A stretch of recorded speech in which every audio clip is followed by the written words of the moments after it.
everyone. Welcome to Spirit Switchboard. I'm your host, Carrie Lynn Shellhorn, and you are listening to us live on the United Public Radio Network and the UFO Paranormal Radio Network, 105.3 and 107.7 FM out of New Orleans.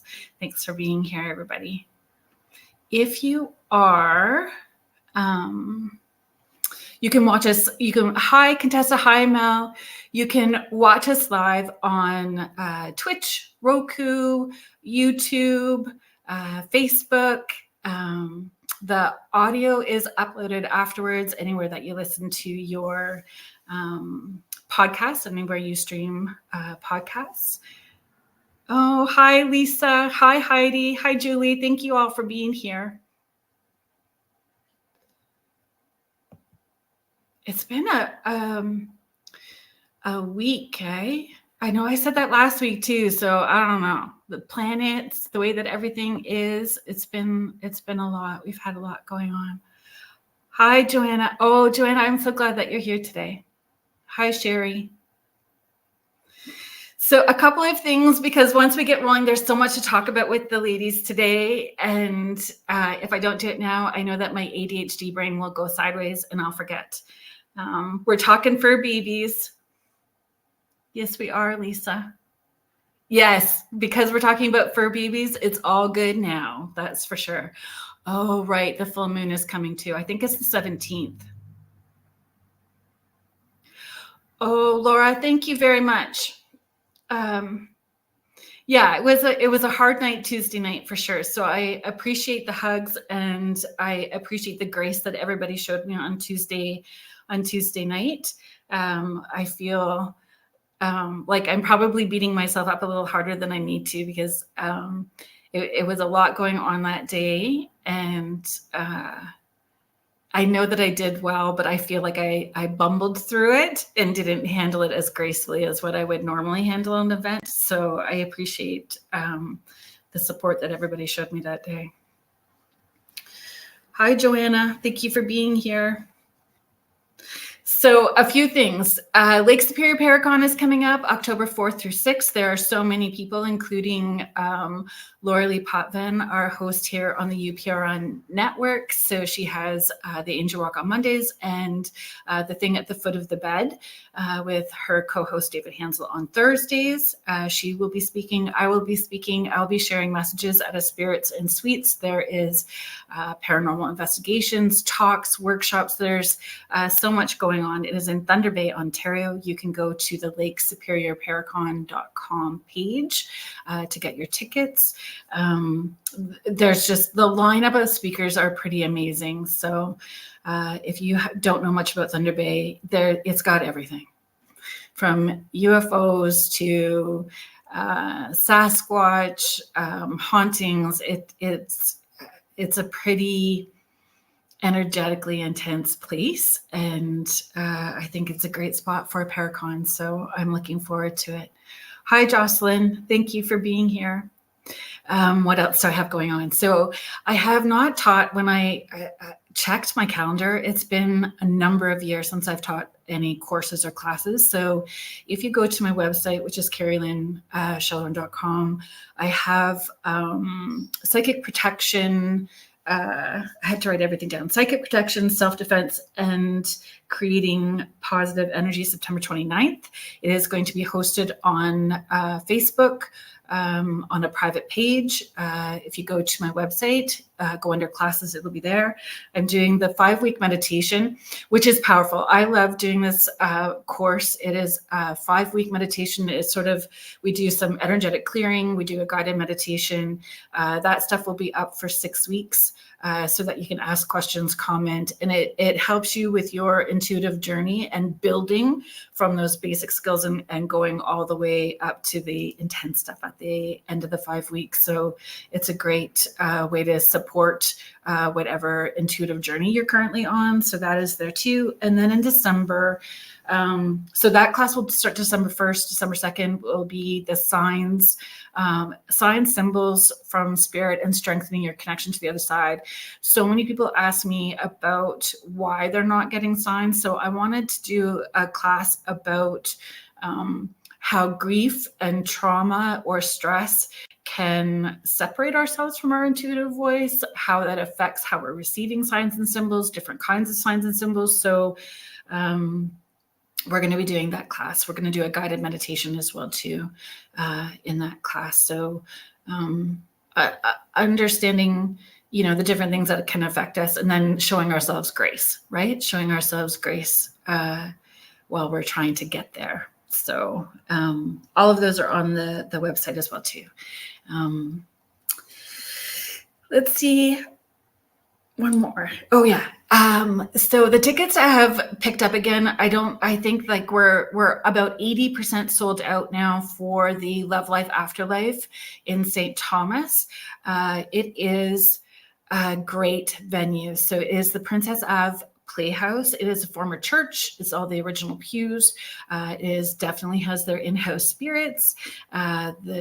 So yeah, the VIP tickets sold out, I think like within 10 minutes. It was super crazy. So because we are doing an investigation after the event, but it is just a gallery event. I'll do a little bit of speaking at the beginning and I will share messages. But I think because it's so active, we'll set up some equipment while we're talking just to see what happens. I know the last time I was there was 3 years ago, and you could hear like a man's voice beside me when I was sharing messages, and there was nobody on the stage with me. So, I mean, living. So it was like it was a cool experience, and I'm super excited to be back there.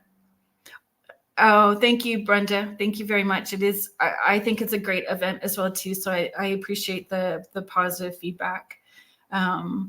Jennifer, thank you very much for the comment about the floral wallpaper. I'm still trying to put my office back together. My brain goes, I feel like I need to change the office. It won't take me very long. And then I get caught into like actually how long it takes me to get it all done. Okay, let's bring out our guests. So our guests today, Julie Hirt, Karen Dendy Smith, and Meredith Tollison are the co-hosts of the Animal Communication podcast that you can follow wherever you get your podcasts. All three women are certified soul level animal communicators. Sorry, ladies. Certified soul level intuitive coaches, and they are teaching assistants for the Danielle MacKinnon School, where they met and studied animal communication many years ago. While they collaborate often, they also work individually and have unique areas of focus. Julie is a writer of the Substack blog, Trust the Animals, and a certified heart animal soul professional communicator, specializing in pet loss, grief, spiritual growth, and animal guides. Meredith is an end-of-life companion animal doula, a Let Animals Lead animal Reiki practitioner, and a certified dog trainer with a focus on behavior modification and positive reinforcement. Karen is a Pangu Shangon instructor and energy healer. She is an end-of-life companion animal doula and a founder and a director of the Animal Communication Collective, of which Meredith and Julie are also directors. These three women, along with 30 of their animal communication colleagues, raise money for animal welfare organizations around the world by hosting online animal communication events. Please welcome to the show, Julie, Meredith, and Karen. There we go. Hi. Hello. Hi, Carolyn. Oh my gosh, it's so fun to have you guys here. I have been promoting it. As soon as we discussed it, I have been promoting it even like at every event. You guys want to show up Friday. Please show up Friday at this date because we are going to have a chat. Oh, thanks. That's awesome. We loved having you on our show too. Thank you. So the Animal Communication podcast, I was on your show, and it was a blast because we did talk about how you guys, can get wigged out when you're doing a session with animals, and then a spirit of a person shows up, and I'm the exact opposite. I am like okay with the folks in spirit, and then the animals show up, and I'm like, what the heck? Where did that come from? So I keep promoting it. So where it's archived, right? If people wanted to listen to that, they can follow along with you and listen to any of those archived shows. Yes. Mm-hmm. Absolutely. All of the episodes are there, and you can listen to, I think we've done 34 of them now, so you can listen to all of them. You have fans out here. So Rob, I saw the post on Instagram. Thank you so much for doing that. Instagram and I are still not quite friendly friends, but I'm learning and getting there. So Heidi Gold, she also helps me out. She's helped me the last couple of weeks, sharing and promoting as well too. So I appreciate all of that. Oh, Jody is my soul family and paranormal sister, investigator sister. So she loves all of this. They have an animal communicator that comes out to their barn to talk to the horses all the time. So, which is super fun. Yeah. Tanya, thank you for being here. Hi, Lorraine. Awesome. So, Lisa Crick. There we go. I love all these people saying hi. It's fabulous. Yeah. Just Heidi Gold. Hi, Colleen. Thank you for being here. Hello, Heidi. Hi, Heidi. And some of these names are familiar to me. I guess I'm part of your know. community, and I have seen Yeah. them in the community. Yeah. Mhm. And the Wiz. Hello, James. Wow. Thanks Cool. for being here. James is watching us from Washington. Sweet. Nice. Hi, Sue. Oh, Deb Morris. Hi, Kim Sage. Oh my gosh, Jackie Collins, Heather Fugard. It's like the whole family's here hanging out. Kim Stanton, let me just put this up so we can have a quick read. And so interested in animal communication. I've actually worked with an animal once with my current dog. I've been telling him all day to talk to the experts today so I can learn what changes I can make to help him feel truly comfortable and secure in his life. And that's what it's about, right? Can you guys, we'll start with you, Julie, if you could give us a little bit of your background and how you got started and, where your focus is as well too. And Yeah. So it started, maybe 10 years ago, something like that. I had two dogs. Their names were India and Bono, and they transitioned within 6 months of each other. And they were not the first dogs that I had. They were also not the first dogs with whom I'd used animal communicators to help me with that process. However, those dogs, when they passed, I just fell into a really deep depression. And of course, I was actually working in an advertising agency. I was head of account service. So Karen and I would both talk about this, that we're recovering advertising professionals, but, and I'm in a place, right, where that does not honor pet loss grief. And so to grieve, and as you know, my dad passed away 2 weeks ago. So to talk about that to some degree is acceptable, but to talk about the fact that my dogs passed and I wasn't able to really voice that, it really caused this depression. And so I had a friend of mine who also did energy healing. And she said one day, she's like, your dogs are here while I was in a session. And she's like, they're saying you need to do this work. You need to learn how to be an animal communicator. So I went to one school, got certified. Did that throw you for a loop? Were you even like a little bit intuitive or sensitive ahead of time where that would have kind of been on the radar? Or did that just like toss you like? Well, so I've always been interested in all of this type of work, all of it. My paternal grandmother, when she passed, my grandfather would talk about how he knew she was around. And my dad and I actually would talk a lot about different things that we had experienced. And we both discovered Rosemary Altea back in the day because she was on Oprah. Yeah. And so my dad read her books. I actually just found them in his office the other day. And that gave me goosebumps, Julie. What a great find. So the last conversation I had with him was about my business. He was worried that I had to close because there's an accident beforehand. And so I was taking care of him. He was worried that I wasn't able to do this work for a while. And I'm like, it's okay. We're going to be fine. It'll be just fine. And I know he's going to take my grandma too. Anyway, so there was that interest in it. So when she suggested that I do this, I was like, I've always been curious about it. I didn't ever think I could. And she's like, you should just try. So I did go to the school. I got a certification. And then, but I didn't do anything with it because I didn't believe in myself. Right. So then enter the dog I have now His name's Lucas, and he broke my leg 5 years ago while I was actively arguing with my husband as to why I wasn't doing this. And he was like, nope, you're out. We're getting you out of the old career and we're moving you forward. And so fast forward, I think like maybe 6 months, and I go to Omega Institute to meet Danielle MacKinnon, and who sits down next to me in the very first moment I'm there, but Ms. Dendy Smith and another person that we work with. Yeah.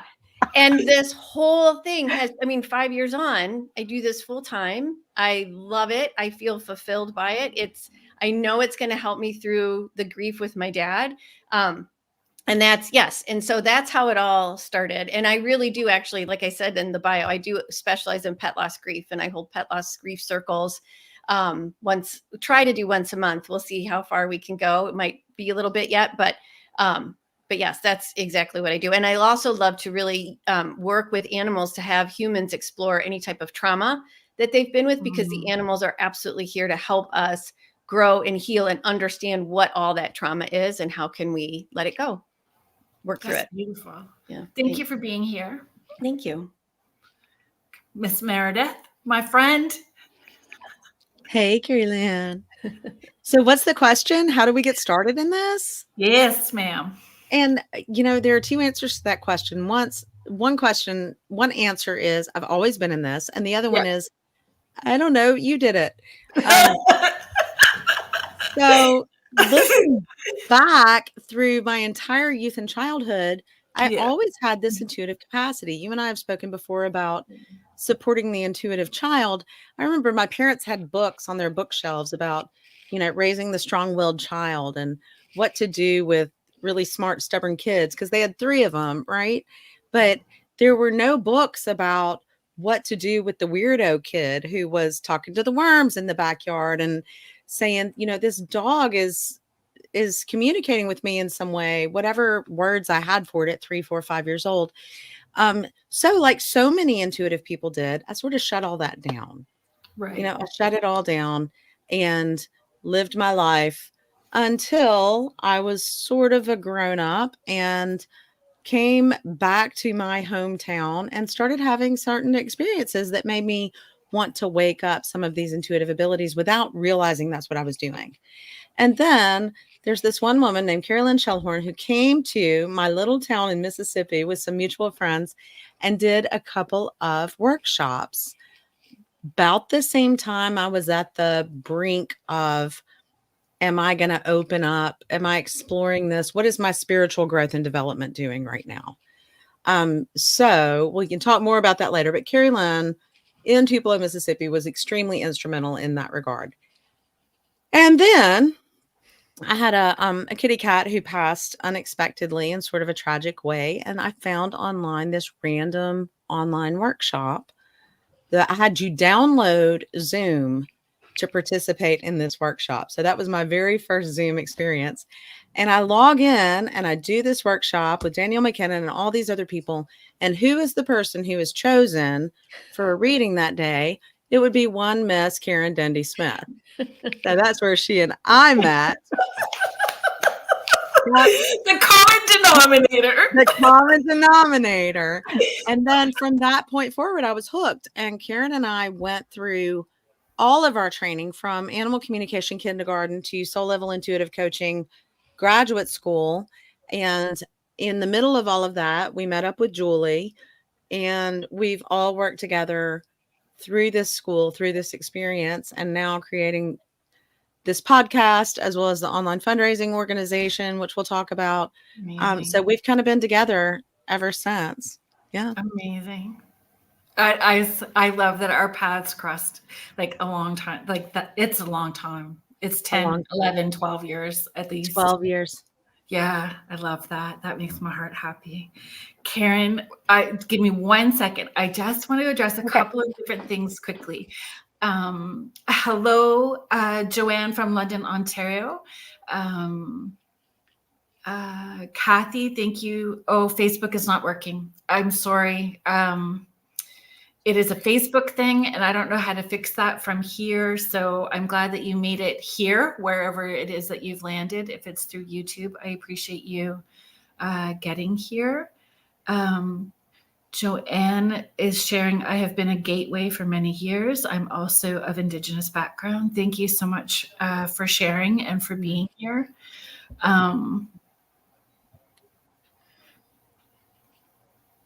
Crystal Atherton, thank you very much. I'm very sorry. She's just sharing that she just had to put down her baby December 28th.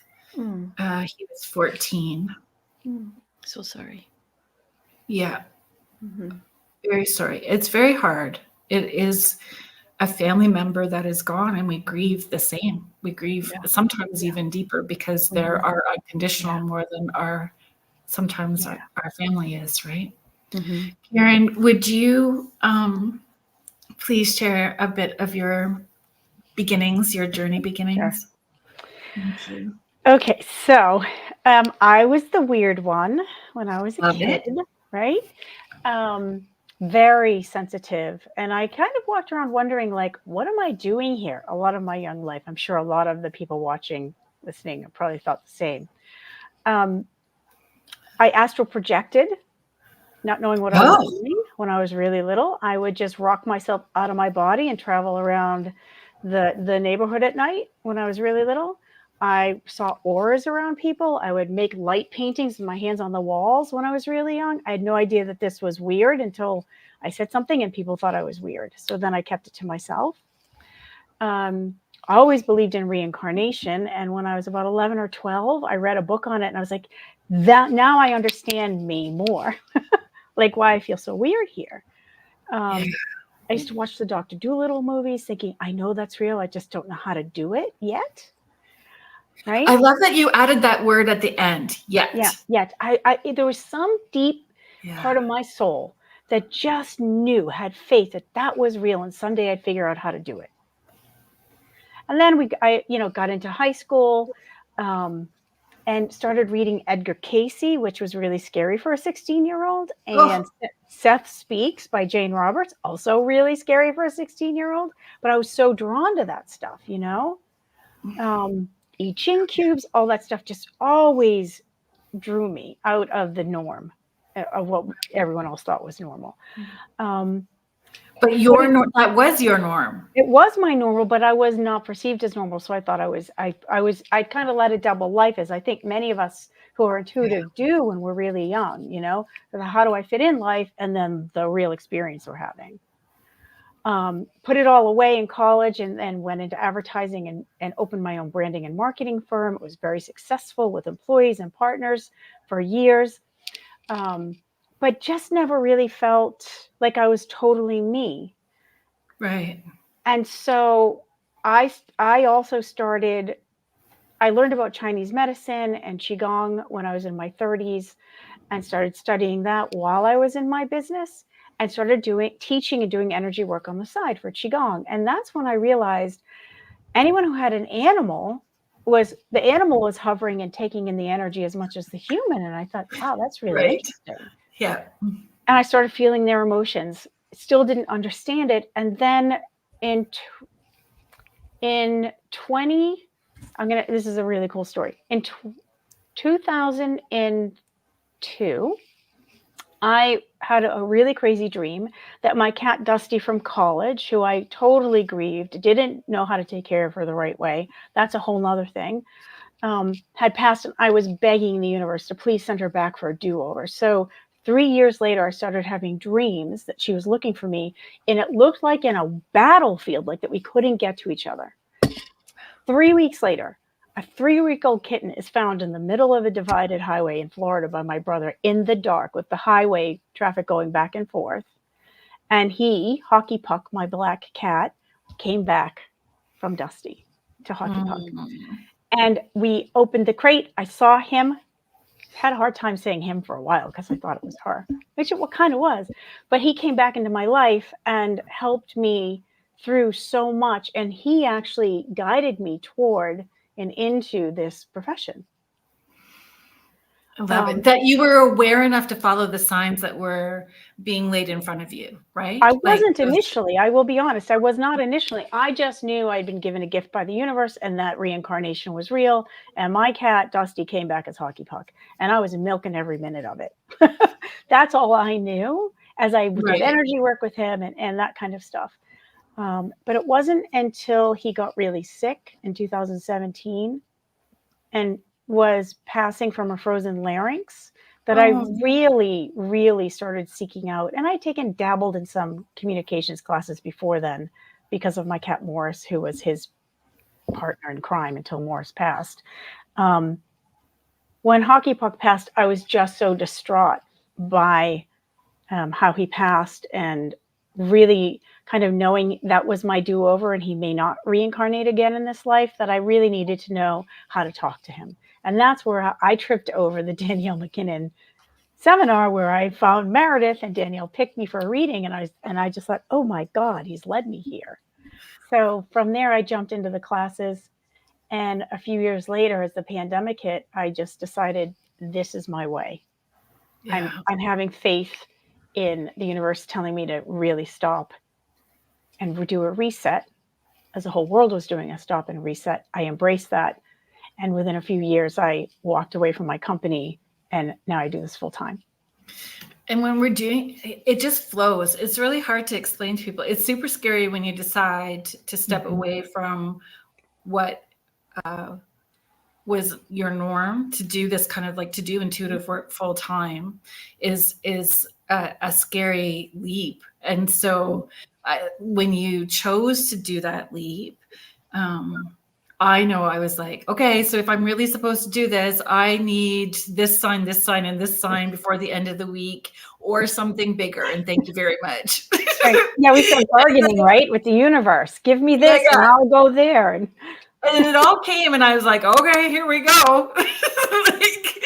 Here we go. And it'll be like, it's 17 and a half years. It's like almost 18 years later, right? So doing this full time. So, I mean, did you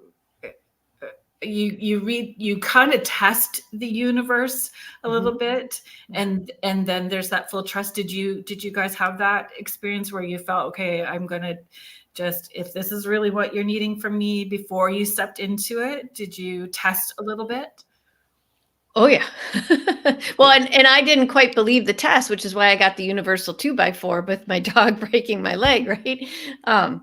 Yeah, and even once I was certified from Danielle MacKinnon, and then, even worked with these guys, even then there's still, am I really doing this? Am I worth? My big negative belief that I struggle with is, am I worthy? And that's what my animals have been slowly peeling back that onion to understand. Yes, in fact, I am, and how to do that and to accept it. And I'm still, working with that too. So that leap of faith, while I feel more stronger in it, there are still days when it's just like, oh, and the animals will do something, and the client is like, oh my God, that's amazing. I can't believe that's what they showed you. And I'm like, that's so cool. Like, I'm always in that state of awe, which I do think helps as well. But yeah, I think I still test it every now and then. I might believe in it a little more, much more than I did in the beginning. But I'm still like, really? Are you sure? Me? Really? Okay. Because not very many people get to have their passion and their purpose be their profession. Yeah, that is very true. Yeah, and it's such a humbling and grateful experience when we are given that gift and we get to journey that journey where, we're sharing our passion. So yeah. There's just a few questions. Sorry, I don't know. You guys were kind of nodding your heads, and I want to keep up with some of the comments. And there's so many people here today. Thank you so much, everybody that's joining in the course. Meredith, would you mind addressing this? Joanna is just asking, where do you do the courses for animal communication? I know that you've mentioned it, but we'll just. Yeah. So there are lots of things out there now. The three of us met through the Danielle MacKinnon School. Danielle MacKinnon's been practicing animal communication for 20 plus years. We all happened up on her at about the same time. And I believe that was, not an accident. We really loved going through her course. It was very rigorous coursework. And as I said, we've gone through like animal communication, kindergarten, all the way through soul level intuitive coaching, which I call her graduate school. And we've all taught all of these levels of her coursing. She's pretty amazing. It's rigorous. It's challenging.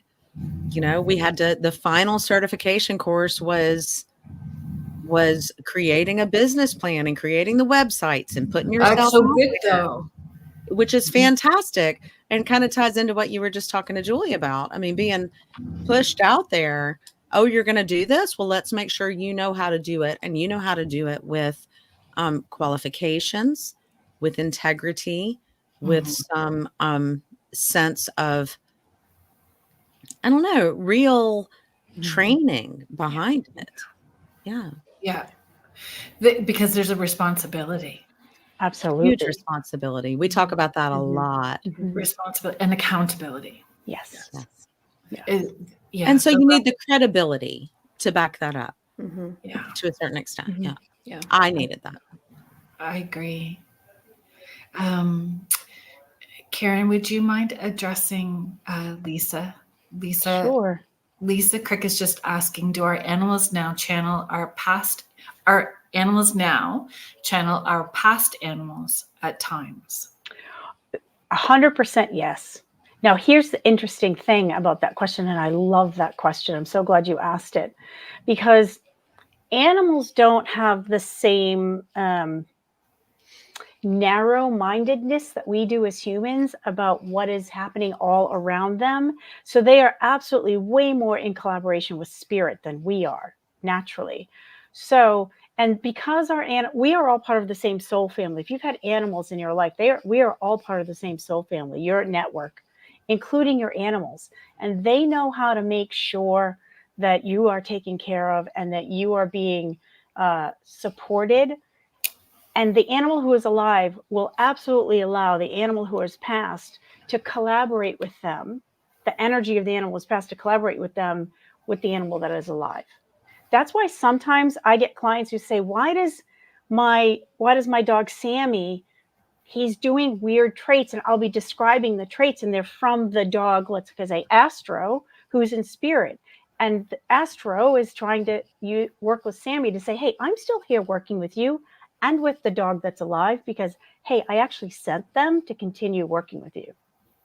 So there's some really cool collaborations that can take place. So that was one of the questions that I had actually wrote, was if we had soul contracts with our pets. Oh, yeah. How that works out.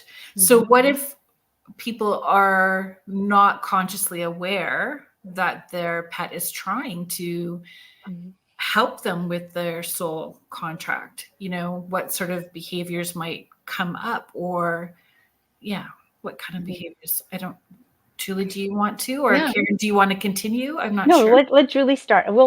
Meredith and I can add on. Yeah. So yes, absolutely. Our animals have soul contracts with us. And yes, the animals in your life have those soul contracts. And I would even say animals that you come across. When you realize that an animal is doing something, whether it's behavior, health, or something that it just like gets you right in the heart, either love, or you're like, oh man, I hate it when they do that. There's something in that's for you to understand what's going on. And that's how they start to work with you. So even if it's, the bee that stings you and you're just like, oh gosh, darn, can't believe that bee just did that. There's a reason, what is it that's really coming forward from feelings, and the sticky bits are Danielle will call it the sticky bits that we actually need to kind of take a look and work at. And just like with the universe, if you're not aware that your animal is doing something for you, with you, that's okay, because the universe is going to find a way, right? It's like water running downhill. It's going to find a way to keep moving.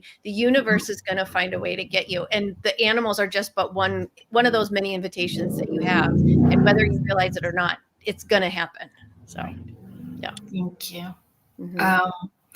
Just an extension. So there's thank you for being patient, everybody that's in the chat. I'm gonna do my best to keep up.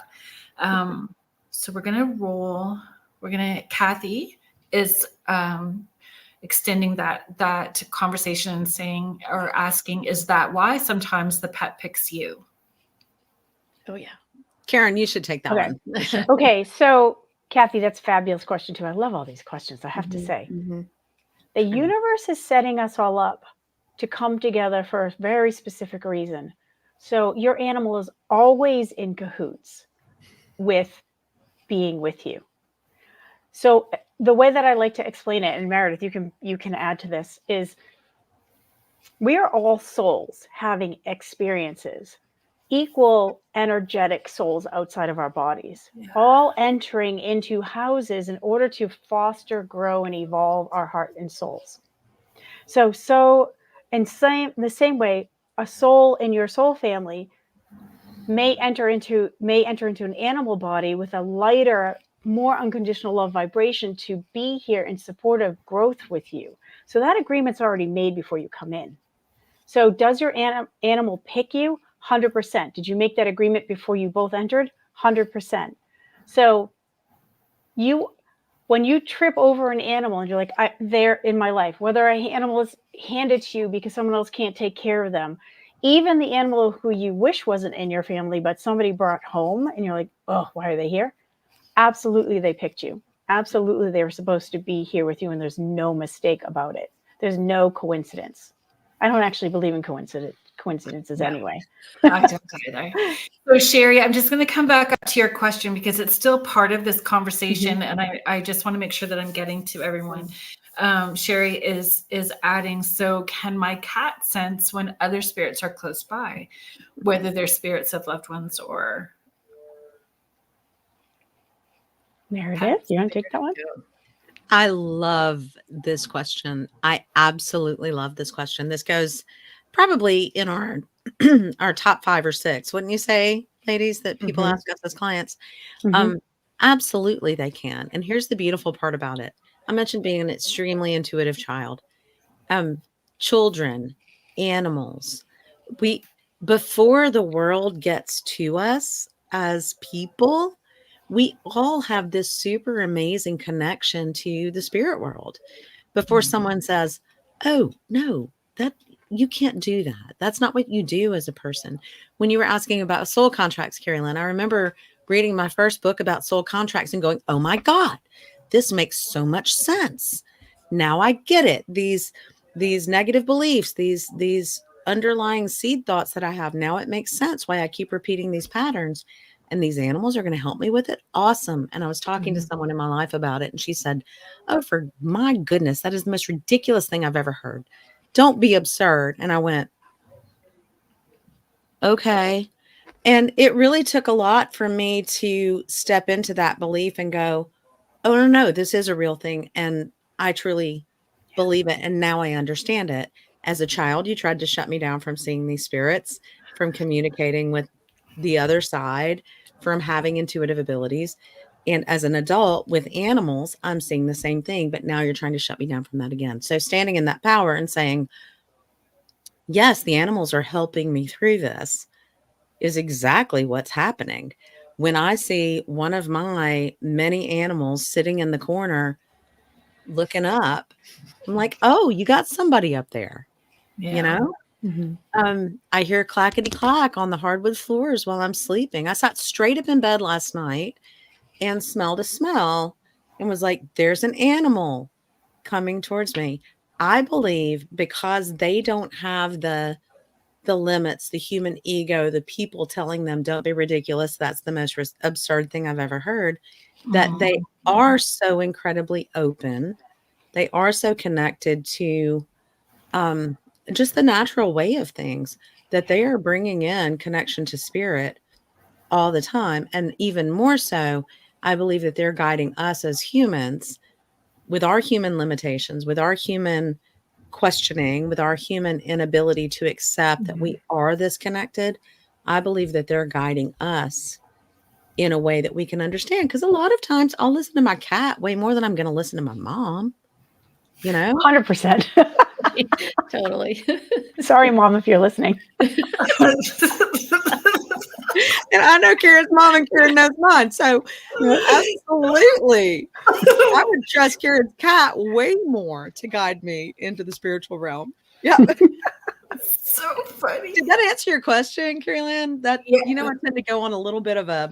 No, it was great. And actually I liked how you put that perspective on it, because I understood, like doing what I do every day as well too, that pets will come through and they'll show me the pets that are living, feeling them and connecting with them, and showing their loved ones that, they're people in spirit, including the pets are around. But I never thought about phrasing it in that way, like that they are so open that they're helping to teach you to be open as well too, to let go of that limitation. It was so beautifully said. Thank you, Miss Nora. Yeah, she's having her say. Yeah. Miss Nora always has a say. Okay, Donna, I don't want to lose this. So I know that there's all kinds of comments. Thank you so much, everyone. Donna is sharing, I've had pets all my life, love them all dearly. I have 2 dogs now. I love them both very much, but I have to say that I have bonded with one of them in a way I have never bonded with any animal before. It's strange and overwhelming and beautiful. Mm-hmm. Okay, can I just jump right in here? Please do. Because this just went whoosh right into me from your dog, Donna. And I know we may mix in a couple of readings throughout this. And what I got, Donna, is this is a reunion. The bonding is so deep for you and this dog. This is a reunion of past lives. Not repeating in this one life, but from past lives that you were both in. And there's a recognition and a reunion between the two of you that is just so intense that the reconnection is what's like shaking up your heart a little bit, in a good way, actually. I mean, it just went whoosh, so I had to tell you. Yeah, thank you so much for sharing that. Let's see. Okay. Oh, she's giving you all kinds of heart emojis. So just thank your dog for coming back. Thank your dog for the reuniting, and just talk to. If I would suggest, just talk to them about allowing you to have some knowledge from them on a higher level. Whether it's when you're zoning out together or sleeping, and he's maybe sleeping next to you. Just say, "I'm open to whatever you want to share with me," knowing full well that we have existed together before. And that's what happens. And that's what I love about our relationships with animals, is that they are just as diverse as our relationships with humans, but yet they're even more, from my perspective, they're even more powerful. But each one plays such a different role. I've had how many dogs, and each one plays such a role. Either they're the heart dog, or they're the soul dog, or the whatever, but they're each doing something different on a level, and yet they're all working together. So, and yes, everything. Just like our families, right? Yeah. Everyone playing a role. Jennifer is sharing, my cat passed from the same unusual cardiac condition that my brother passed from. I was blown away when the vet said what my cat had, and I knew it was a spiritual connection. Yeah. We'll see that too, where animals actually will reflect the same illnesses that we have as well, in an effort to help us heal or recognize what's behind it emotionally, trauma-wise too. So they'll use all that. But one question that also comes through often in that situation is my animal, am I causing my animal this suffering? Are they trying to take something from me? Right. And more often than not, the answer is no, they're not trying to take it from us. They're trying to mirror it to us or model what behavior we're supposed to be taking.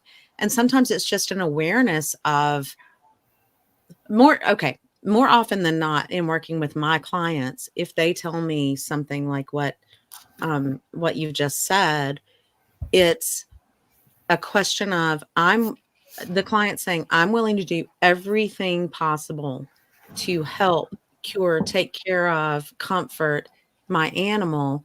And a lot of times that's an awakening for them to say, okay, well, how much are you willing to do to take care of yourself?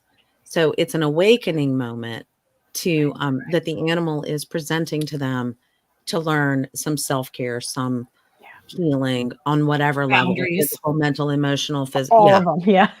All of the boundaries. Mhm. Yeah. Mhm. Thank Do y'all you for agree with adding that? that. Yeah. Thank you for adding that. Yeah.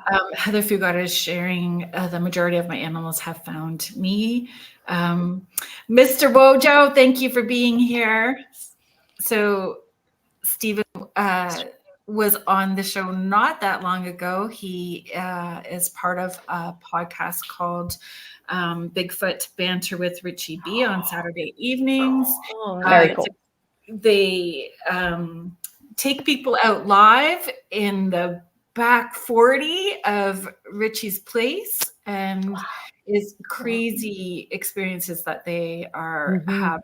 So We're gonna please go. right? I want to go. Yeah. Okay.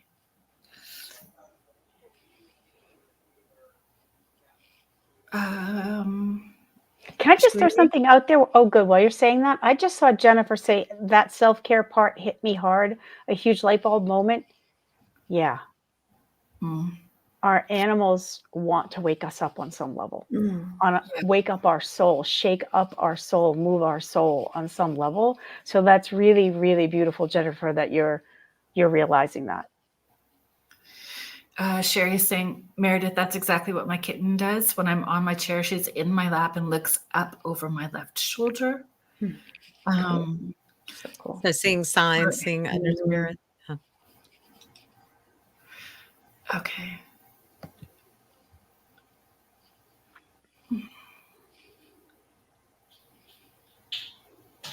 Oh, yes, Martina. I remember that.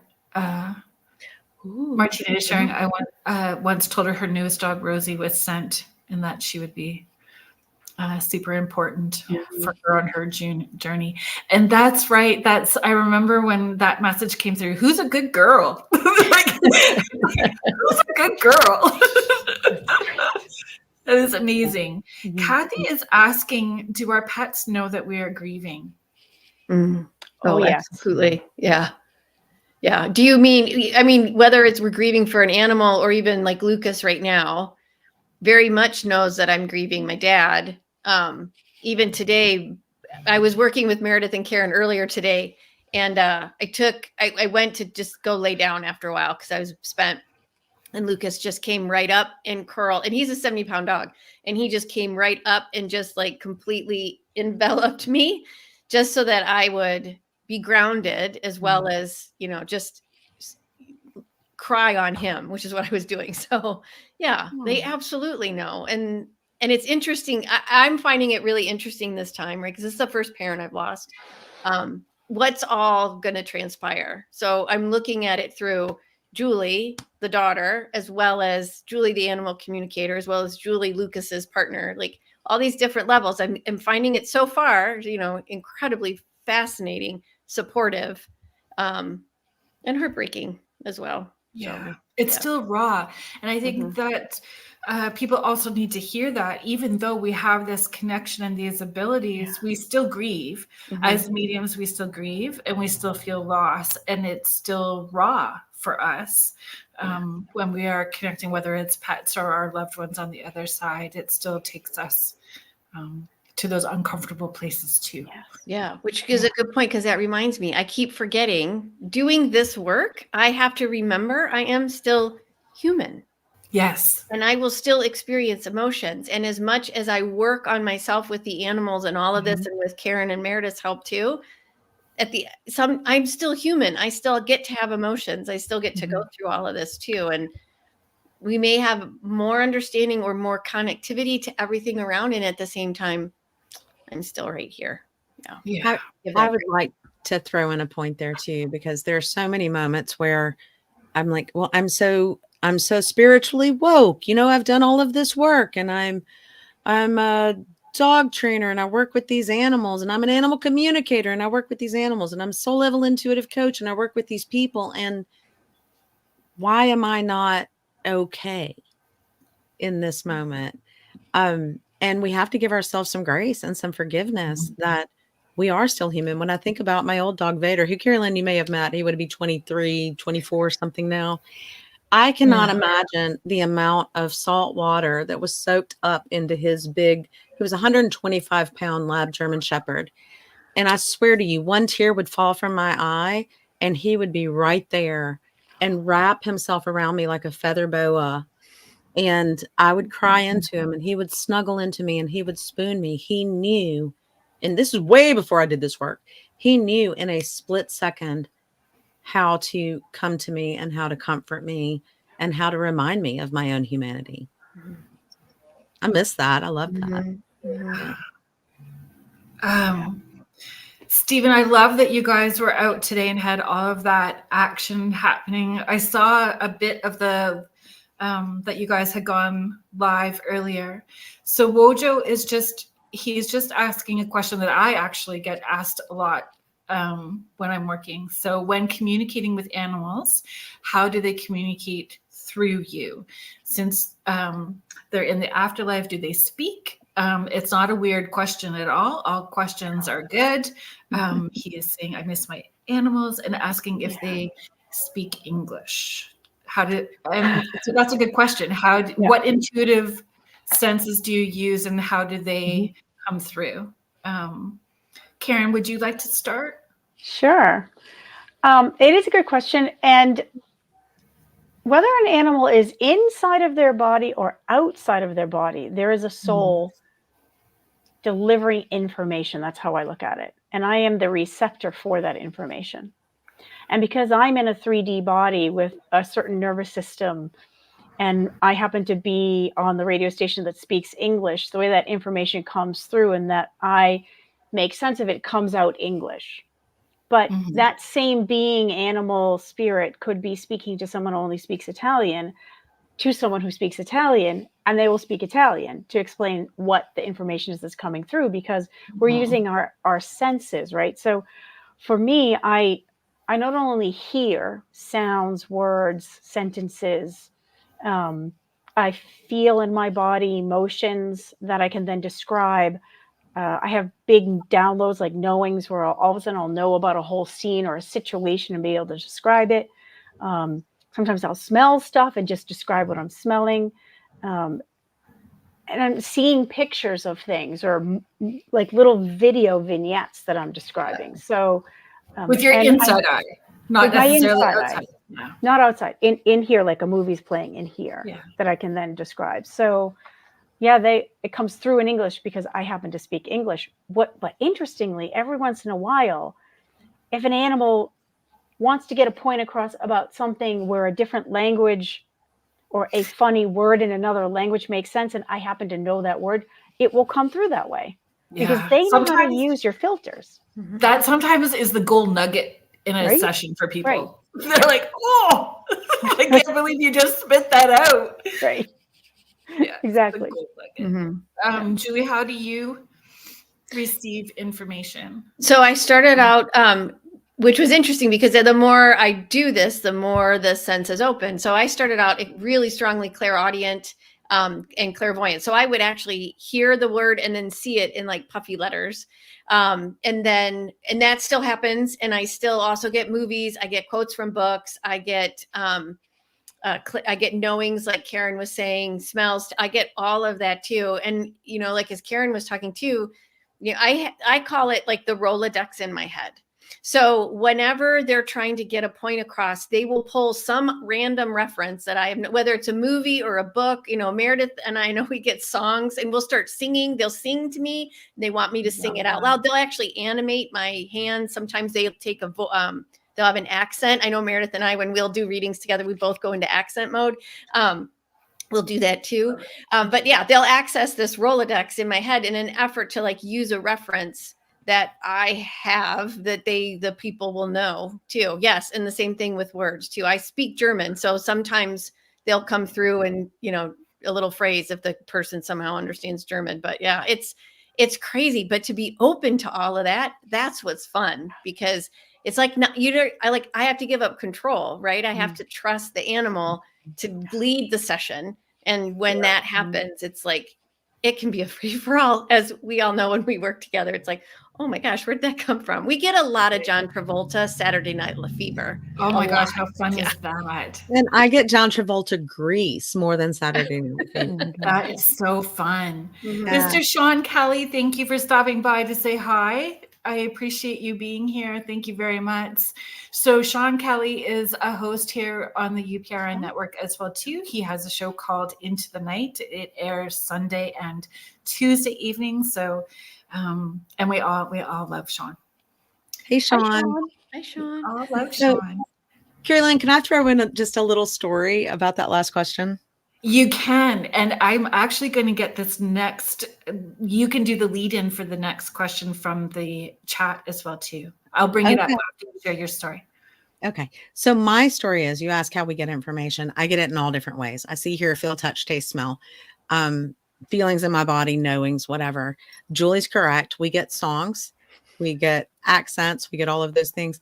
But I set a really strong intention going in that I receive the information in a way that I can deliver to the client and in a way that they can receive. Very good. The majority of the time it does come to me in English, I believe, because of my intention in that way. But I worked with a 30 some odd year old parrot who sang Italian opera to me. This is years ago. And I had to stop him and go, okay, Luigi, or whatever his name was. If it's one of the songs that, Pavarotti sang or any of the Italian opera that I would know, I can help you out here. But if I don't know that particular opera, could you translate to me? And then he would sing it. And it's like, it would come through in Italian and there would be subtitles. Oh my God, that's so good. And I'm telling you, this is a green parrot. I'm saying parrot. I don't know what it is. A big green bird, this big, and then he'd sing to me this incredible aria. Yeah. Oh my gosh, that's so fun. Love it. Okay, so what's the question that I interrupted? No, I love that you shared that. So Lisa Crick is sharing, my sweet boy Macklin was very musical and would finish musical phrasing for us when we were playing our trumpets, or he'd bark out Motley Crue, shout at the devil. And it was hysterical. That dog was my soul. Sean is saying, was it a macaw? So he's just asking if the bird was maybe a macaw. The question, I'm coming up, Michelle, to your question. I'll just put it up for you, Meredith. Michelle is asking, I'm really interested in honing in on animal communication, particularly with some animals, mainly dogs, that have some aggression and behavior issues. Does this happen because their human has matching energy? Yeah. Okay. Yes, no, maybe, all of the above. Yeah. So from my training and behavior background, and with all of this animal communication, energetic training, there can frequently be, in my opinion, situations where the dog and the human are matching their energy. I will tell you, I had a very difficult dog, challenging dog, whom I loved very, very much. His energy and my energy matched. I still can't tell you to this day what was the chicken and what was the egg. But I do know, since his passing, that level of energy in me has come down a good bit. Now, it's still fundamental. It's still it's still way down deep in me, and something can happen and that energy can come right back up. So is it mine? Possibly. Put the question back up, Carolyn. I want to, if you can, or repeat it to me. But I will also tell you that there are some animals who, based on their experience in gestation, based on their experience in young animalhood, things may have happened to them that changed their programming somewhat. It's a scientifically proven fact that if a mother is in great trauma and great distress while carrying a litter of puppies, that adrenal response or cortisol response or whatever it is can affect those puppies. Some animals are just wired differently, and all of the synapses don't quite get through the way that we are all used to. Everyone who's ever had a good dog, when the challenging dog comes along, you're like, but I don't understand. Why is it this way? I don't know the answer to that. There are lots of things that can happen in gestation, lots of things that can happen in early youth, lots of things that can happen in stray. I think she might have frozen. Yeah. You know, that word is not my favorite word. With humans that have the best of intentions, a lot of times our ego gets in the way and we think that we have the answers and that we know best how to fix these situations for these animals. And sometimes we don't. In spite of all of our skills, in spite of all of our talents, in spite of all of our abilities, sometimes this is just nature and we can't provide an answer to that question. Mm-hmm. So we, my family and I had adopted a stray puppy that was very young, severely abused, found in a cemetery, which is how I knew it belonged to me. Like, were you in a cemetery? Come on, little broken peanut, you. So I did cord cutting, like energetic cord cutting and clearing immediately, like on the way going to see her, picking her up. What are some things that you would suggest then to help maybe ground or clear?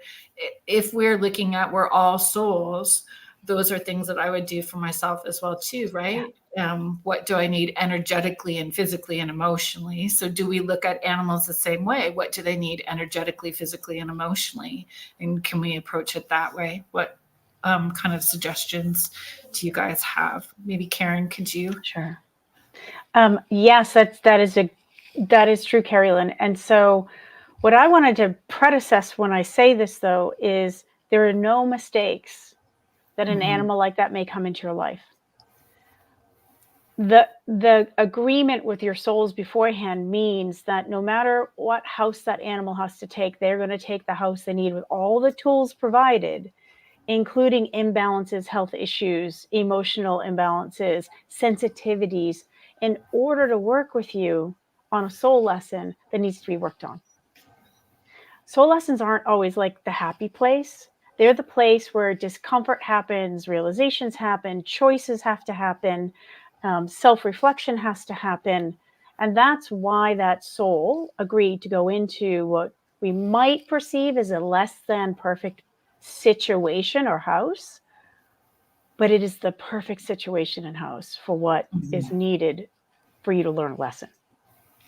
And so that commitment, that love and that commitment, that unconditional love of the soul to soul that would agree to do that is something that we can actually honor and be grateful for, which in some ways can help alleviate the heightened level of the experience that soul is having in that less than perfect body or situation, like cord cutting, like energy balancing, chakra balancing, nutritional balancing, looking at behavior and what that soul needs to settle, what energy you can provide to create balance, which is the lesson for the human.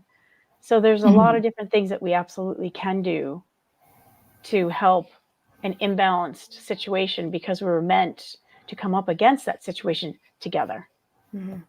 Yeah. I want to interject super quickly. Thank you, Karen, for saying all of that. And Carolyn for the cord cutting thing.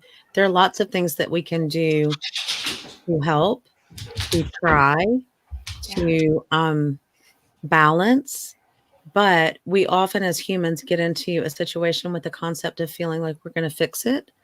And sometimes what is in our brains of what the fix is, what the ideal outcome is not in alignment with what our soul contract or our lesson is in working with this particularly challenged situation.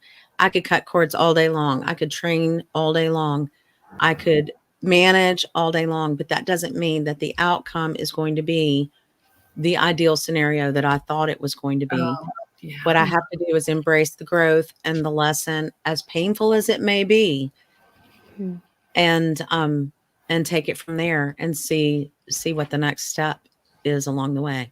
Yeah, I agree. Yeah, And just we can real only quick, cord cut to a certain, we're only allowed to intervene to a certain point. Right. And then whoever's lesson it is has to take the rest of it and run.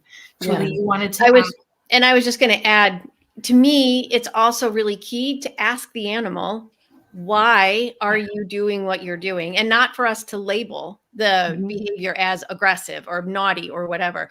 Why do you react the way you do when you see whatever?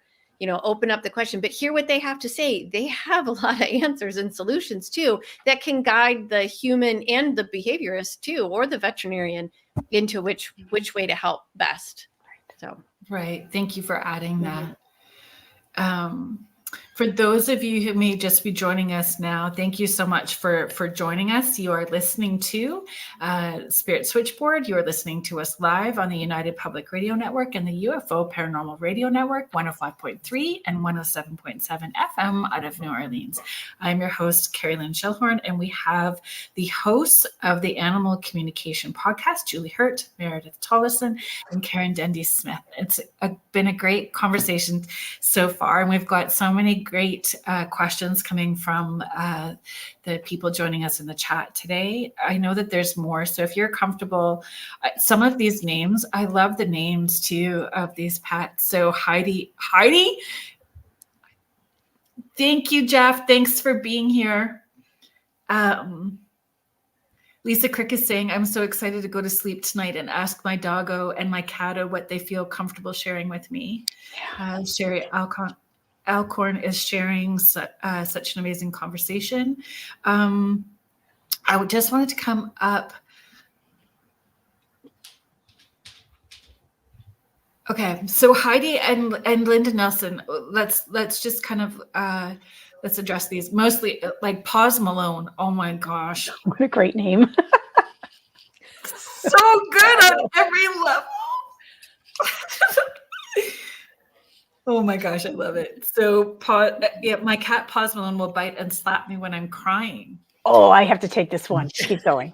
I've never had a pet act like this, and I struggle reading him. And Heidi is very intuitively aware and has also shared she does have a background with animal communication as well too, which doesn't mean that, you know, when we're doing our own stuff, we have our own blocks that get in the way too, and we're looking for information. So is he overwhelmed or really that irritated with me? Something I'm overlooking. Okay.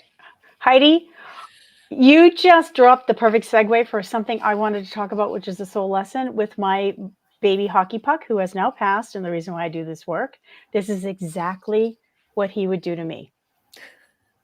So one of the things that I realized with him is if I was emoting and crying a lot and getting caught up in my actual emotions, he would stand in front of me and shake and get all twitchy and then bite. He never really broke the skin, but enough that it really did hurt. And he would not stop until I stopped crying and rebalanced myself.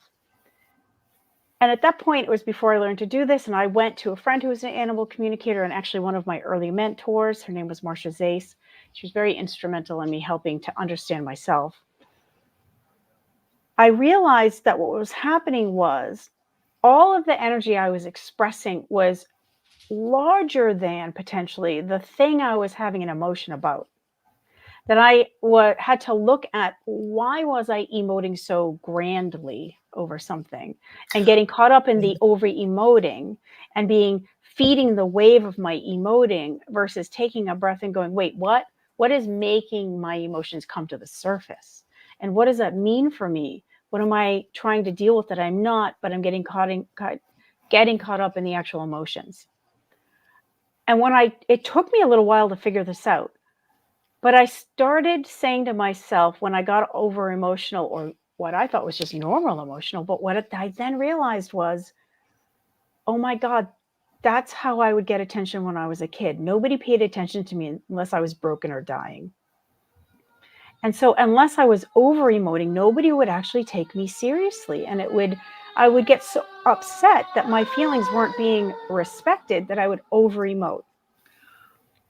Once I kind of came to that point and I could tie back my soul lesson to childhood, when I started to emote over something and he would start to shake, I'd say, okay, wait, stop. I understand. Let me figure this out. And it's not that I stopped crying, but I started connecting in more with what was really happening for me now. Right. And why was that triggering so much from when I had been a child? And he stopped biting me. He just stood there. He watched guard because he was not going to let me get away with it. But he stopped biting me. Wow. And he just would stand guard while I worked on stuff. So, yeah, because he was very sensitive. He was wired with a very sensitive nervous system, like his mom, for a reason, so that I have to pay attention to my own sensitive nervous system.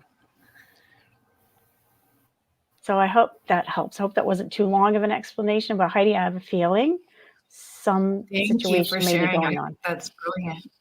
Yeah. And that's a big part of it, right? Mm-hmm. Am I the teacher? Am I the student? Is it both? Right. Pausing to look at it. Mm-hmm. Linda was also, she's saying, hi, fascinating conversation. You have me thinking of our younger dog that's scared of people outside of our family. She's sweet, but has such problems with socialization. I know that's my Nora, but that's because I don't like things peoply. So she is also not a peoply kind of dog. I'm not saying, Linda, that your dog is, or that you are not a peoply person, which is so funny. But who would like to? Julie, do you want to address this, or where should we direct this? No, this is great. So, I mean, the first thing I heard was absolutely there's a soul level lesson in there for you. And it doesn't mean that you may not be peoply. I love that word. I'm totally taking that. Feel free. Yeah, it could be that she's just trying to show you that maybe some people, and this is what I'm hearing right now, that some people may not be in your greatest and highest good. And so she's actually trying to shield you from those people. It is quite possible. I mean, I'm not actually connected to her and I'm not necessarily doing a reading and whatnot, but I just feel like we are not peoply people in this house, but the other dog loves people. Yeah. So there could just be like two different sides of a coin being shown with both dogs. One way to encounter people situations, and one maybe to watch like those are not the right people to be peoply with. So it could be either or both. But usually if it's like, this is a perfect example of a soul lesson. It's like, why? I wonder why. And so then you start to try to peel those layers back in yourself. And what is it about me that maybe I need to focus on or let go of or embrace? Yeah. I know with Nora, for me, it is probably because I've been ADHD in 18 different directions before 8 a.m. And before I go outside, I haven't done that shields up rubber bubble with slime. I'm ready to face the day. And she's losing her shite by the door. You are not ready to be out near these people yet. Yeah. Are you paying attention? Right. So there's also an element here of, so the other dog's great with people. Okay, great. The other dog's great with people. And you're like, okay, so we've got this dog. We're great with people. We're doing all the things. And then we get this other dog and she's not great with people. So where do we examine how this fits into our world, into our household? One might say I'm great with people from time to time, me as a person. And then I come home and go, oh my God, that was too much people-y. And I'd really like to not be with people. So examine every animal, every human, every spirit, every soul as a study of one. This one is showing you something with wanting to be with people. And then this one is showing you maybe there are some people who aren't in your best interest and you need to evaluate the situation before you step into it. Just consider where the lessons might fall, regardless of the place in your life or the animal that is talking to you about it. Mr. Howie, thank you so much for being here. Howie is with the Rift Nation Network, runs it. I know that I don't know, you can correct me if I'm giving out misinformation. There's some open spots looking for new shows and hosts. They got all kinds of great things going on over there. And I appreciate how much support you give me over here, Howie. And I love the top hat. Thank you. Me too. Oh yeah. So if you go to the Orion Effect or you watch any of he's got some great steampunk hats. Oh, cool. Yeah, super fun. The very first interview that I did on their show, I wore my steampunk hat to feel like I was part of the gang. Linda is sharing fascinating. Thank you very much. Thanks, Linda. Good. Thank you, Linda. Awesome. I want a steampunk hat. Mm-hmm. I've got a lot of hats. I don't have any steampunk hats. Howie, can you help me out? Oh, thank you. Heidi, thank you for subscribing for Howie's network and his shows. So Mel Willis is just asking, are birds as easy as dogs and cats to communicate with? We have a few of both. Maybe Mel, you might be coming in, excuse me, a little late. We did have an awesome bird story with Meredith. But I will bring this up so that you guys can that you can address it. Mm-hmm. I'm not sure Julie, we left off. Did you answer the last question? So maybe Meredith will come back to you. Are birds as easy? Or, like, let's extend it out. People have guinea pigs and spiders and snakes and exotics. Mm-hmm. Like it's do you find, would your own personal experiences and traumas get in the way of connecting with different animals? Let's look at it all kinds of different ways. Well, that's a really funny question for me to jump into, because I have always been terrified of birds. Terrified of birds. Got a real issue with birds. I have communicated with a lot of birds. And now, like you, Carolyn, I'm learning the Instagram world, right? I got Facebook. I'm learning Instagram. You know what pops up in my Instagram all the time? These birds that do these cute dances and sing these cute songs and do all these things. So I'm surrounded by birds right now. And I think it may have something to do with me needing to face the birds in my life. But yes, I have had a series of clients with bearded dragons, series of clients with birds, series of clients. In fact, you guys will remember this in our early training. We were told to communicate with an animal. We weren't told what it was. Yeah. And then found out after the fact that it was something really weird that nobody would have ever thought to communicate with. So birds are not any different than cats and dogs. Neither are lizards, neither are alligators or snakes or sloths. Or once you connect with the energy, it doesn't really matter what it is. However, I will say that I can generally feel some sort of specific connection to whatever that species energy is. Like they're trying to give me a little hint. So you just think you're communicating with a dog, but I'm really a donkey. And here's a little donkeyness to share with you. If I feel that Nika Love is kind of friend. She is, well, yes. Thank you, friend, for being here. But I think that she's kind of hinting at an inside joke. So I'm going to pick this up. Oh, we can talk about this. So she's just commenting we need to go back and visit the pigeon. Yes, we do. And I'll be much more comfortable with the pigeon than I was. Oh, goodness. It was so funny when we went. So just to give a little background super quick, Nika Love is one of the rescues and sanctuaries that we work with through the Animal Communication Collective. And we've raised a lot of funds for them and helped.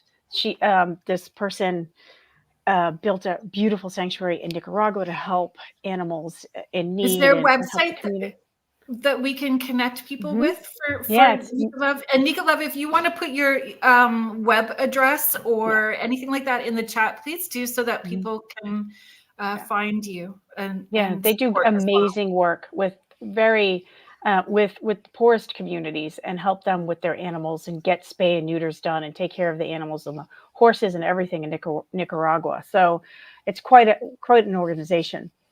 But the founder happens to live in New Hampshire, and we went and we did we're doing actually an event with them in November. And a few years ago, we did an event. We went to visit a sanctuary up there, and the person who we went to help, we were actually supposed to go and talk to her goats, which we did, because a goat was having a name issue, and she was very upset that she was being called something, and she wanted to be called something else. And when we figured out what that was, the goat's personality actually changed. So that was really cool. But in the meantime, we had gone through this old pigeon house, and there was one lone pigeon, and the woman was asking, why won't this pigeon leave? And it was me and Meredith and another one of our friends, Jody Crotty, were standing there, and the pigeon just kept saying, why would I leave my home? This is my home. You're my person, and this is my home. And it was that clear. And we just kept saying, that pigeon is attached to you, person, and this is their home, and they are not leaving. So get used to it. And the fascinating thing is, move forward a year or two, that pigeon is still around, and that pigeon is now going into the house. It won't leave this person alone, because that person is their person. That's so yummy. Right? So Send us pictures of sitting on the coffee or sitting on the couch drinking coffee, and Pidge And is there's the pigeon. right here. I love that. Yeah. That's their pigeon. Yeah. I just have to add one quick thing, and I wasn't part of the pigeon conversation. However, when the question first came up about can we talk to birds, that's why you see me looking out the window, because there's a window right here. The birds are amazing all of a sudden, and I don't even know what kind they are. I know we've got migration happening, but there's a million birds right outside my window, and they all, as soon as that question popped up, it was like here, and I'm like, okay, I get it. Yes, you're easy to speak with. I just wanted to share that little bit too. Yeah. I mean, and the access to information is plentiful for anyone to look up, like, spiritual meaning of coyote. Like coyote crossed our path today when we were driving, or all of a sudden I've got all kinds of skunks in my backyard. What's a skunk all about? Like you can access that information pretty easily by doing some quick Google searches, right? Like in connecting with animals that way. But you also have to be sure that we had this conversation earlier today, didn't we, Julie and Karen? So look it up, take in the information that's available out there, but then make sure that the information that you're reading, you take the parts and pieces that feel relevant to you. You don't have to immediately accept it because somebody put a book out about it. Yeah. But take their information, blend it with your own, and decide which parts and pieces are the most important.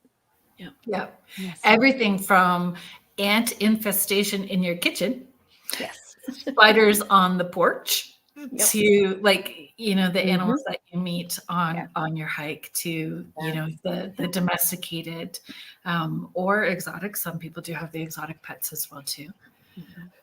You're very welcome, Nika Love, and please feel free to make the comment putting a web address for people to find you.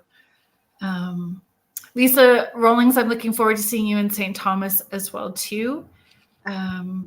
Joanna McTaggart is just sharing, Carolyn, you told me that Ella, who is her beautiful cat that is crossed over, was learning from Gorby. Oh, Ella is here and Gorby is crossed. Sorry, Joanna, I did that all ass backwards. And then just said the word I probably shouldn't have said. So, there's that. You mean donkey backwards? I'm just going to give you Carolyn, off the podcast, mouth just came out. So, Carolyn, you told me that Ella was learning from Gorby about how to be nice. And I see that so clearly. It's hard for her, but she's certainly trying. Yes. Paying attention to nature and all message synchronicities. I agree. Heidi, grasshopper friend. I've had a grasshopper friend most of the summer, snakes, raccoons, and squirrels. I love all of that. Praying mantis the last 2 years. Yeah, that's super fun too. Yeah. Now, I wanted to come up. Just want to be mindful of my.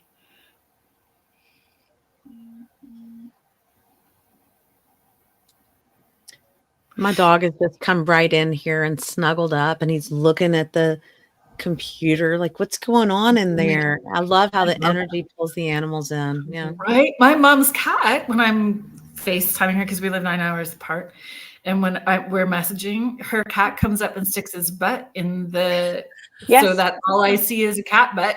Yep. Yep. And I'm like, We have screenshots of every time we're on a call. Somebody's kitty turns around and shows it all to the camera. Oh yeah. Mine likes to stand on my head for a minute. She mm, comes into and she stands on my head. So every time. It's so funny.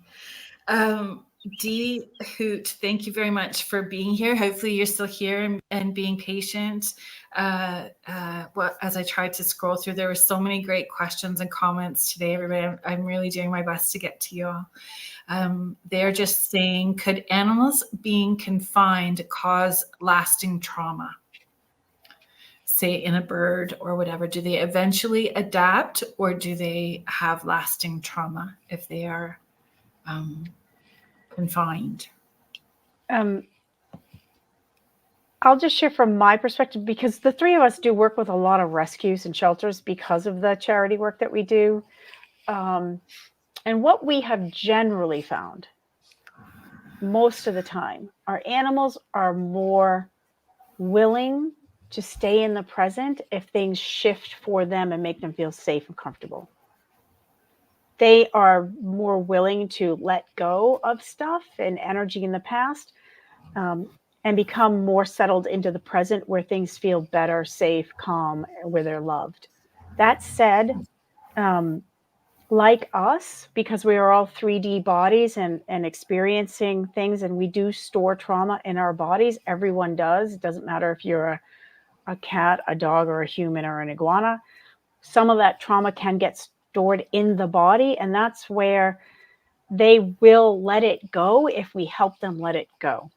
So if you're working with someone who can do Reiki in animal communication or clearing in animal communication, collaborate with an acupuncturist, some grounding techniques, some shifting energetic techniques while you're helping deliver an animal's message about what they're trying to release, they will very quickly, a lot of times, shift into the present where they begin to let that stuff go way faster than humans do.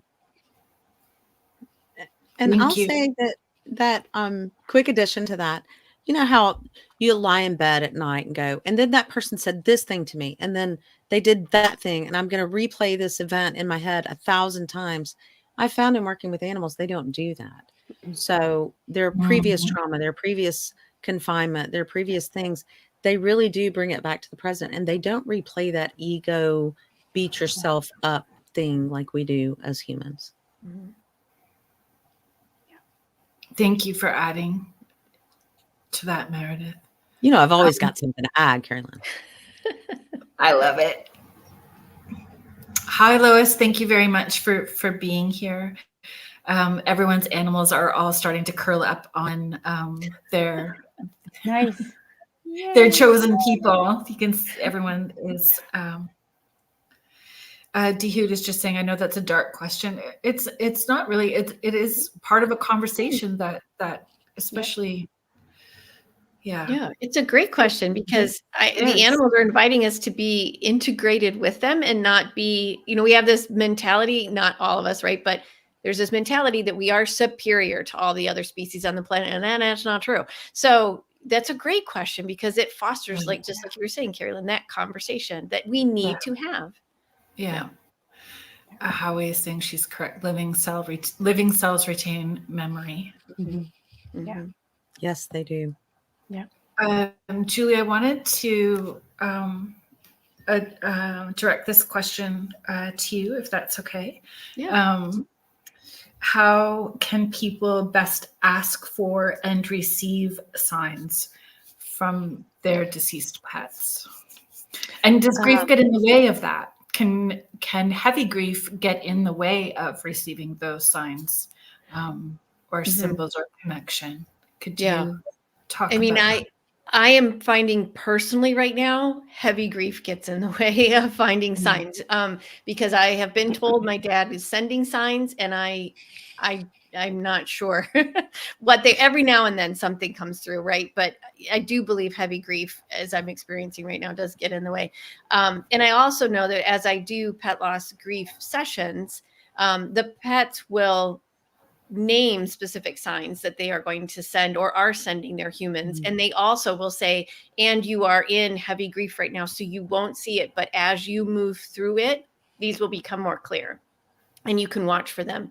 How to ask for them, what I always find helps is having that moment where you can be quiet and connect to your heart center and really quiet your mind, and then reach out to your animal and just say, you can even ask a question. If I'm doing something in my greatest and highest good, can you send me a sign? And I advise people to leave it open and allow the animal to choose the sign. If you feel like you need to be proven, of course. However, it's kind of more fun if you open it up and allow the animal to choose what means most. And then when you see it, you're going to be absolutely delighted. So that's just my feeling. But to be able to quiet yourself and then ask the animal from your heart center, can you send me a sign so I know you're okay? Can you send me a sign so I know you're here? And allow it to transpire? And it will.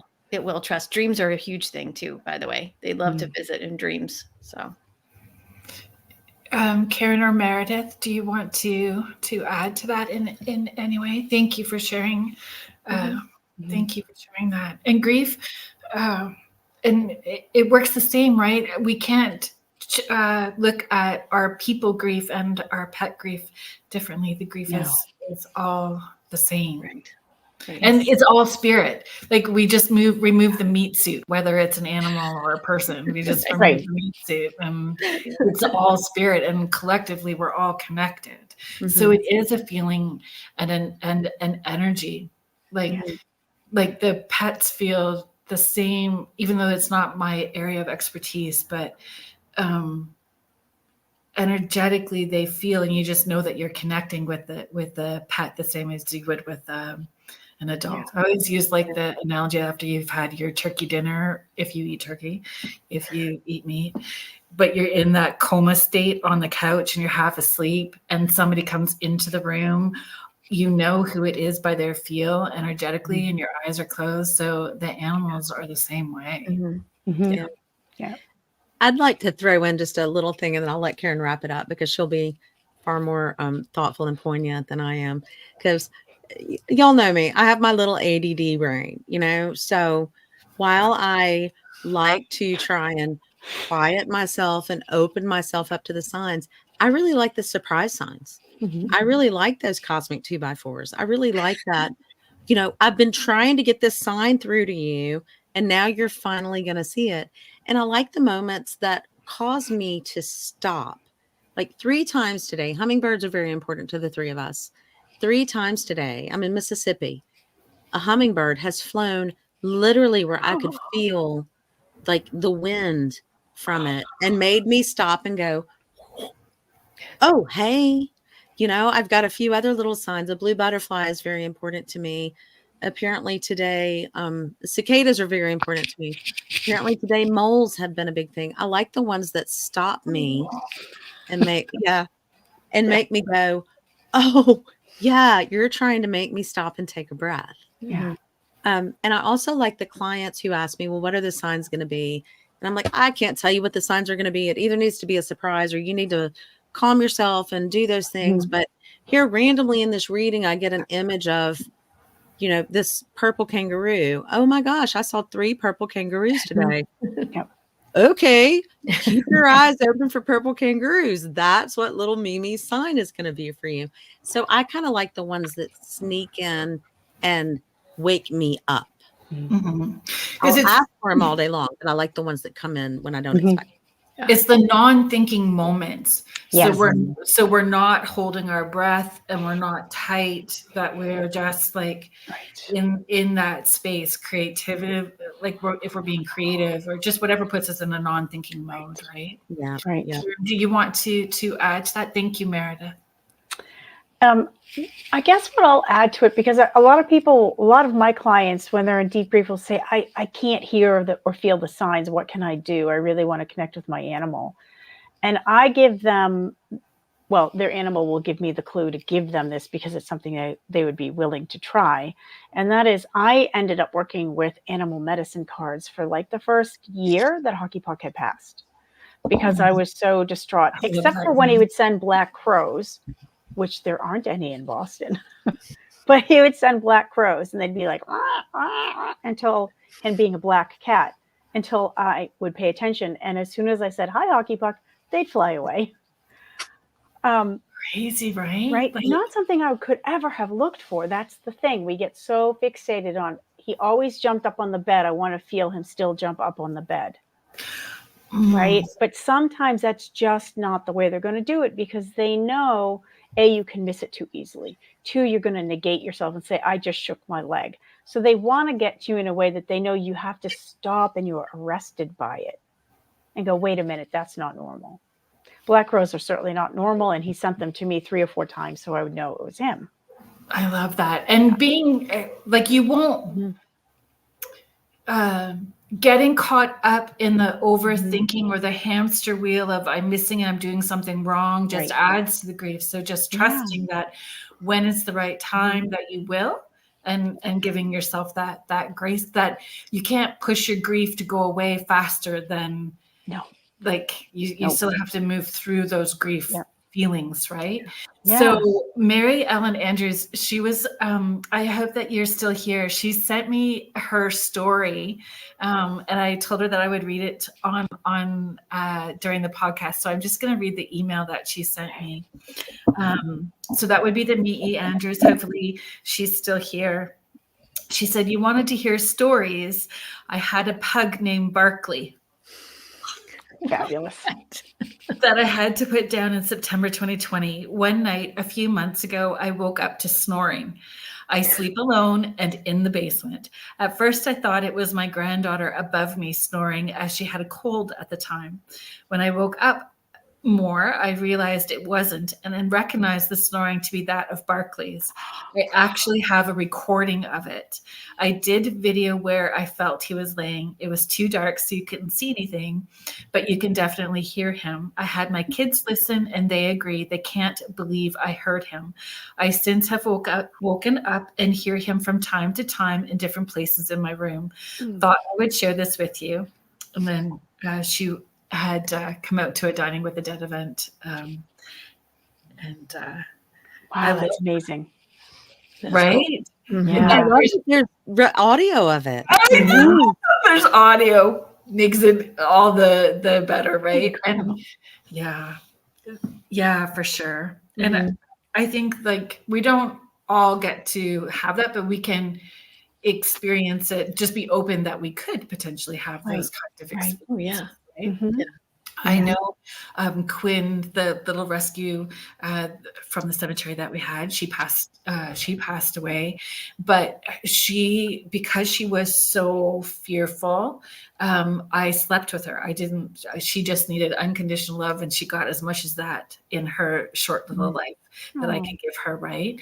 But I always slept with my hand on her belly, so she would feel me and I would feel her, and I was lost without her after she died. I needed that feel, and then in the middle of the night I had woke up and it felt like weight beside me, like she had come in and I could feel that weight beside her. So they eventually do when we're ready and open. And I always add in a way that I will see, hear, feel, or know and thank you. Yes. In the right way, however you're doing it in a way that's going to work best for me, and thank you. Gratitude. That's beautiful. I'm going to remember that too, Carrie Lynn. Me too. Yeah. And while you're looking, I just wanted to add one more thing. I forgot to finish my sentence, which was when I was in deep grief for Hockey Puck, and I really thought I was missing messages, I actually got out my animal medicine cards. And the cool thing about that is I ended up, and this is a great thing for people, anyone who is really grieving their animal, but really wants to still have a conversation with them, to build a story with them. It was a great healing process for me, where I got animal medicine cards. And Julie, you can remind me, I think it's David Carson and I forgot the other. Amy Sands. Thank you. 2 Indigenous authors. Yep. amazing. Mm-hmm. And I spread all the cards out on the bed upside down so I couldn't see the photos. And I would ask a very simple question of Hockey Puck. And I would just ask, what is it you want me to know right now? What my heart is breaking over. I can miss you. What do I need to know? And I would just float my hand over all the cards. And I would actually feel either something press my hand down or a little tickle. And I just trusted it. Heat, maybe a little wind. And that was the card I would pick up. And it always gave me an answer from him. I love And that. I wrote all of those down in a journal. The parts that made sense to me from the stories, I would write them down in the journal. And I have a whole year of me asking a question and writing his answer down in a journal. And like way more often than should be, I kept drawing the Black Panther card because he was a Black Panther cat. So that was another way for him to say, yeah, it really is me, Mom. Love that. Isn't that incredible? And again, not treating the animals any different than we would as a spirit guide or a loved one in spirit, asking in the same way and trusting that they can give us the information in a way that we can receive it. Yeah. Donna Rewald, thank you for being here. She is saying, sorry if this has been spoken about. I came on late and will watch from the beginning. Our 15-year-old Labradoodle, Layla, seems to be possibly declining a bit. Can they tell us if it's close to their time or if their body is getting tired? Is there, would some, I'm not sure who would like to address that one? I can tell they connect. I feel like they're connecting. I can just answer that. Yes, absolutely. They can tell us. There's a number of different ways and we have our own ways of doing that, but I can see Karen is connecting in as well as Meredith. So I will let them do that. So I see Karen D. What I'm going to say is every animal that I've ever lived with and many that I've worked with always say, don't worry, I will let you know. They will let us know when it's time, but a lot of times animals are very, very good at hiding pain, discomfort, those things because they're animals. They're helping take care of us.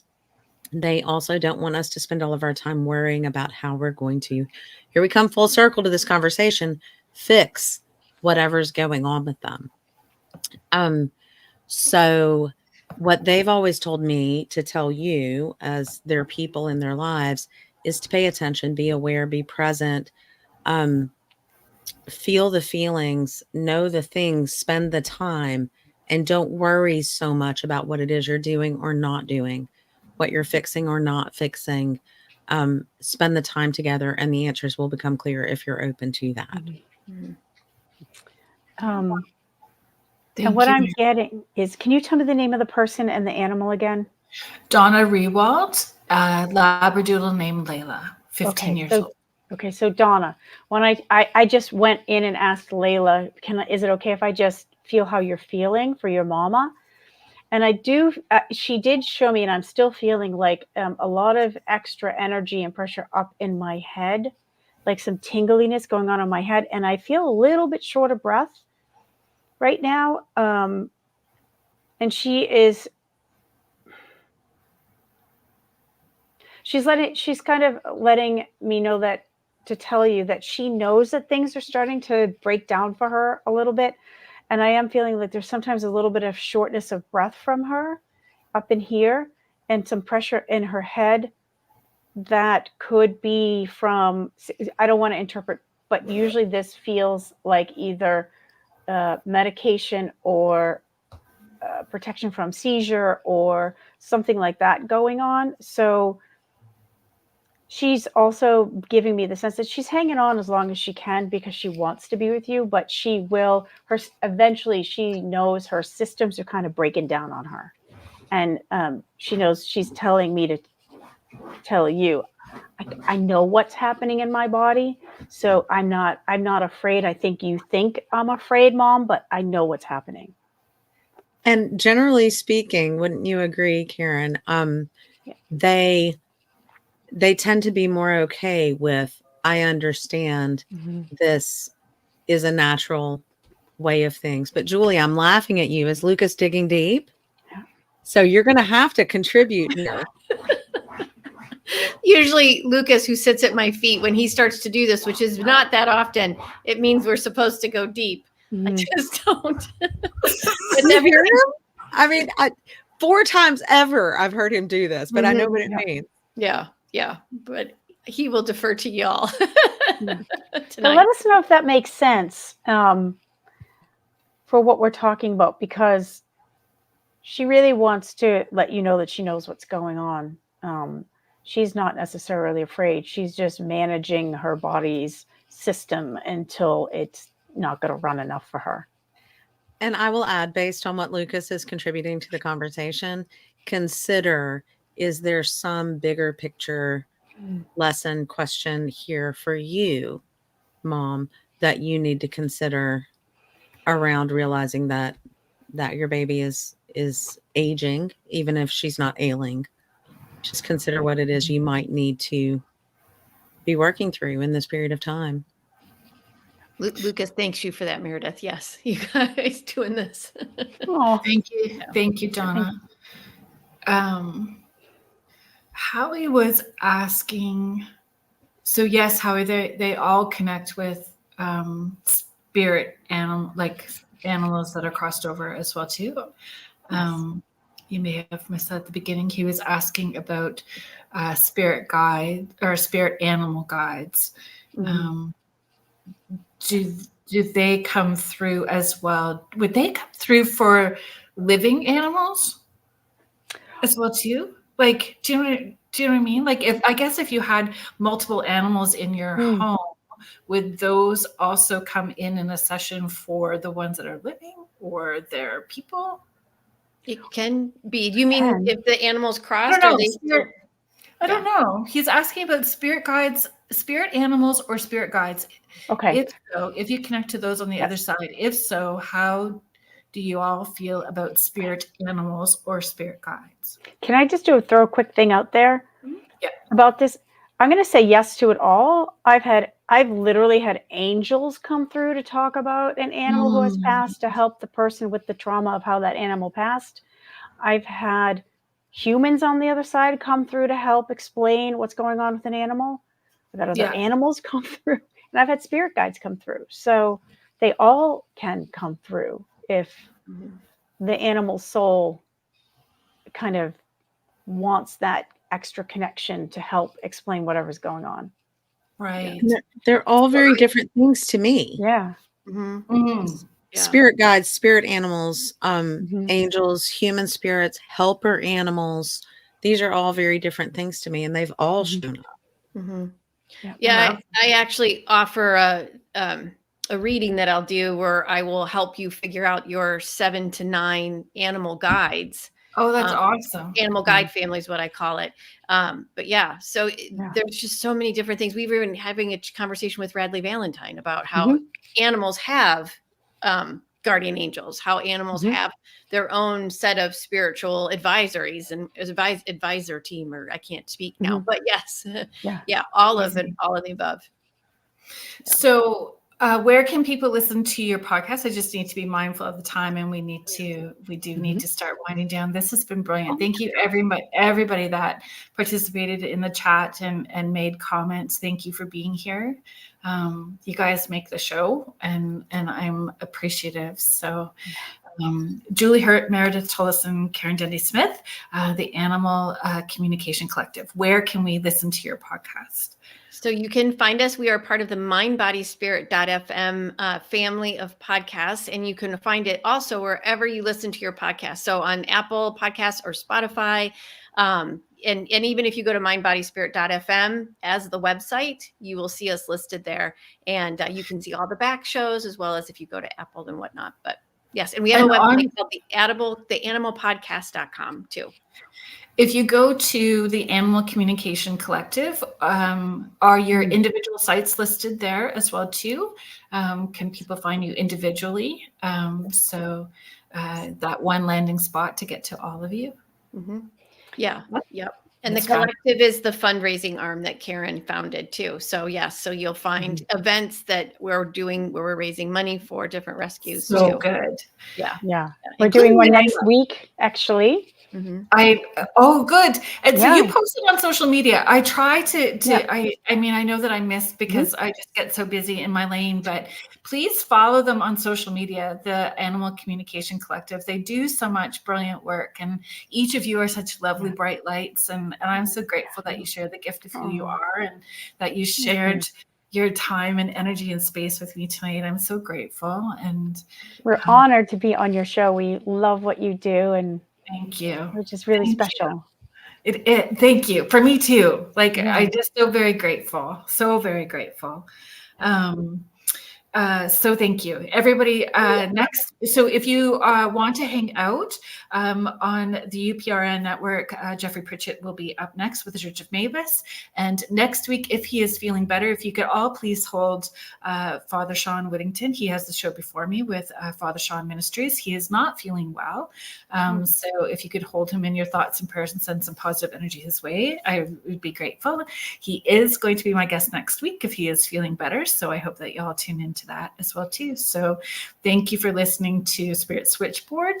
You have been listening to us live on the United Public Radio Network and the UFO Paranormal Radio Network, 105.3 and 107.7 FM out of New Orleans. Good night, everybody. Thank you so very much. Good night, everyone. Thank you, Carolyn.